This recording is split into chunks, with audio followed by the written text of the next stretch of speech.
इसीलिए तुझ पतिमानी ने हमारा इस प्रकार अपमान किया है।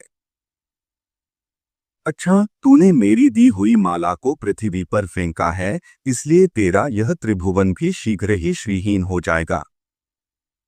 हे देवराज, जिसके क्रुद्ध होने पर संपूर्ण चराचर जगत भयभीत हो जाता है, उस मेरा ही तूने अति गर्व से इस प्रकार अपमान किया। श्री पराशर जी बोले, तब तो इंद्र ने तुरंत ही ऐरावत हाथी से उतरकर निष्पाप मुनिवर दुर्वासा जी को अनुनय विनय करके प्रसन्न किया। तब उसके प्रणामादि करने से प्रसन्न होकर मुनिश्रेष्ठ दुर्वासा जी उससे इस प्रकार कहने लगे। दुर्वासा जी बोले, इंद्र, मैं कृपालु चित्त नहीं हूँ, मेरे अंतःकरण में क्षमा को स्थान नहीं है। वे मुनिजन तो और ही हैं, तुम समझो मैं तो दुर्वासा हूं ना।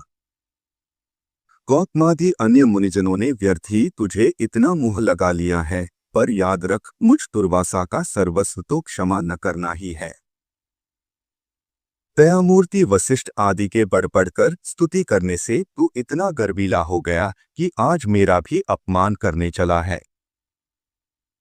अरे, आज त्रिलोकी में ऐसा कौन है जो मेरे प्रज्वलित जटाकला और टेढ़ी भ्रिकुटी को देखकर भयभीत न हो जाए।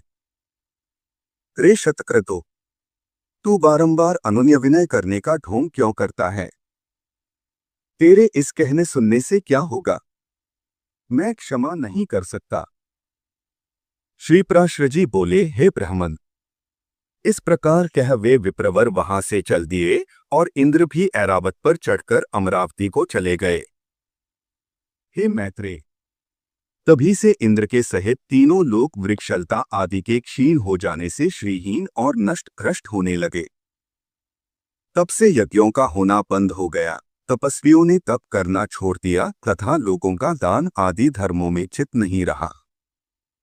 हे द्विजोत्तम, संपूर्ण लोक लोभादि के वशीभूत हो जाने से सत्वशून्य सामर्थ्यहीन हो गए और तुच्छ वस्तुओं के लिए भी लालायित रहने लगे। जैसे सत्व होता है वही लक्ष्मी रहती है, और सत्व भी लक्ष्मी का ही साथी है। श्रीहीनों में भला सत्व कहाँ, और बिना सत्व के गुण कैसे ठहर सकते हैं?